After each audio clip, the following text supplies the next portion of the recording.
Huo ndio ukweli, kwa sababu yako maneno watu hawapende kuyasema, lakini tutasema na tutawalazimisha kusikia. Tutawalazimisha kusikia.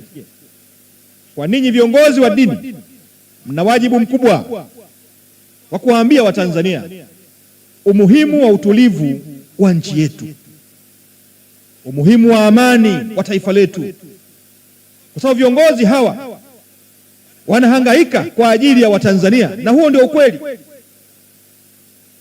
na huo ndio ukweli. Hizi nafasi ni ngumu sana. Kuna wakati watu wanazipenda, lakini ukweli kuna mzigo mkubwa ambao viongozi wetu wanaubeba kwa niaba yetu. Ukienda kule Ocean Road, taasisi ya kansa, kwa wiki unahitaji kuwa na sio chini ya milioni 1 kupata mionzi kwa wiki moja.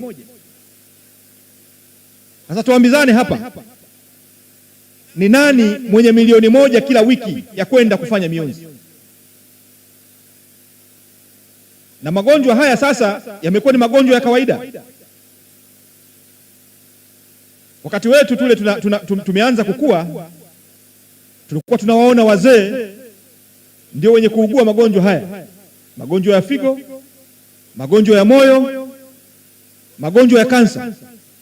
Lakini leo hii katika kipindi cha miezi 7, takriban miezi 7 tangu nimekuwa waziri, miezi 6 nadhani,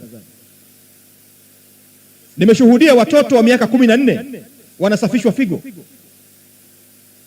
Nimeshuhudia vijana wadogo wameshindwa kufanya mitihani ya darasa la 7 kwa changamoto ya figo, wanasafishwa figo, wanahitaji Laki 750 kwa wiki.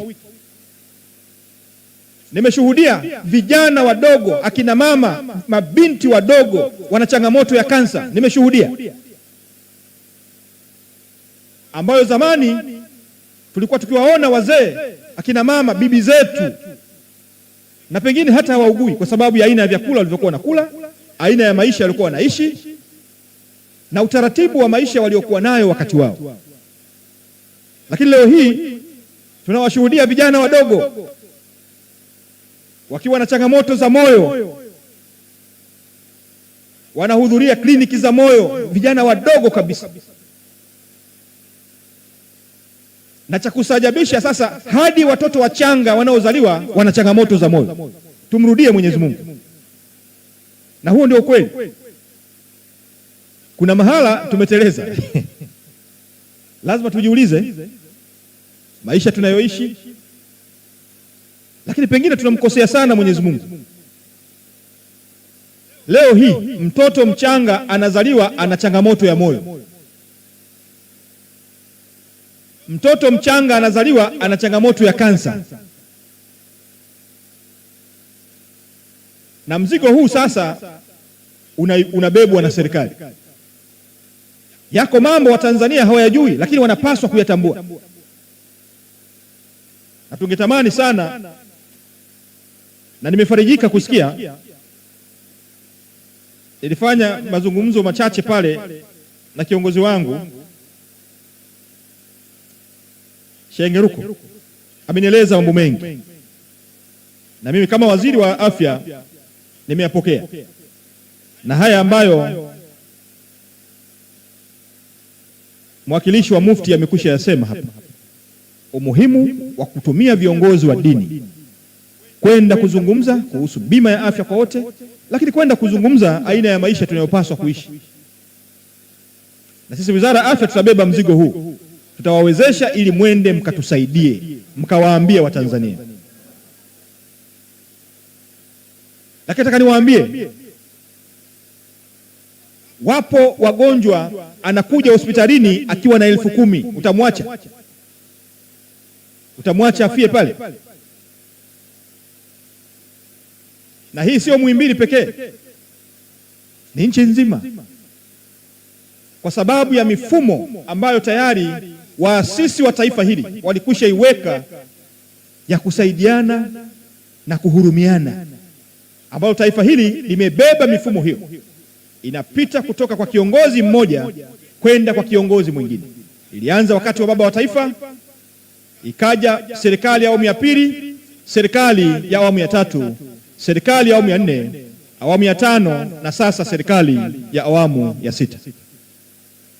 Tunatamani kila Mtanzania ajue mzigo huu ambapo serikali inaubeba, lakini mzigo huu ambao Daktari Samia anaubeba kwa niaba ya wananchi hauko Muhimbili pekee. Ukienda pale taasisi ya saratani, 99% ya wale wanaotibiwa pale wanabebwa na serikali. Haya mambo hayazungumzi kwenye mitandao, lakini ndio ukweli. Serikali inabeba mzigo mkubwa sana, na ndio maana viongozi wetu hawa wakuu wanahitaji sana utulivu ili waweze kuwahudumia Watanzania sana. Mimi nimeingia huku, nimejionea mzigo ni mkubwa, kila unapokwenda ni msamaha.